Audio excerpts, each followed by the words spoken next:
మాట తప్పడు మడిమదిప్పడు అని హరీష్ రావును గిందికే అంటారు కావచ్చు. కన్న తండ్రిని ఓడగొట్టుకుని పుట్టడు దుఃఖంలున్న ఆ చిన్న పాపను వాళ్ళ అమ్మను సిద్దిపేట క్యాంప్ ఆఫీస్ కు పిలుచుకున్నాడు. ఆ చిన్నారిని ప్రేమగా దగ్గరికి తీసుకున్నాడు. తన క్యాంప్ ఆఫీస్ లోనే తల్లి బిడ్డలకు వాళ్ళతో వచ్చినోళ్లకు కడుపు నిండా కమ్మటి టిఫిన్ పెట్టిండు. తర్వాత అలకు 2 లక్షల చెక్కు చేతికి అందించిండు.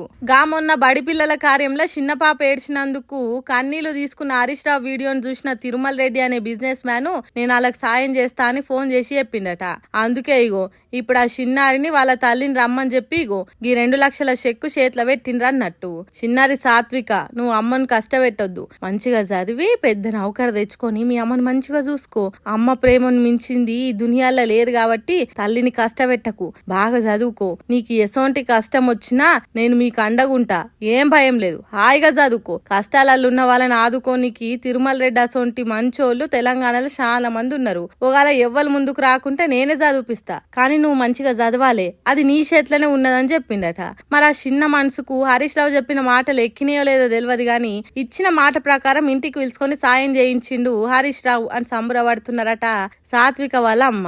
ఈ ముచ్చట చూసిన తెలంగాణ పబ్లిక్ లీడర్ అంటే ఇగో గిట్లుండాలి అని హరీష్ రావుకు జై జైలు కొడుతున్నారట.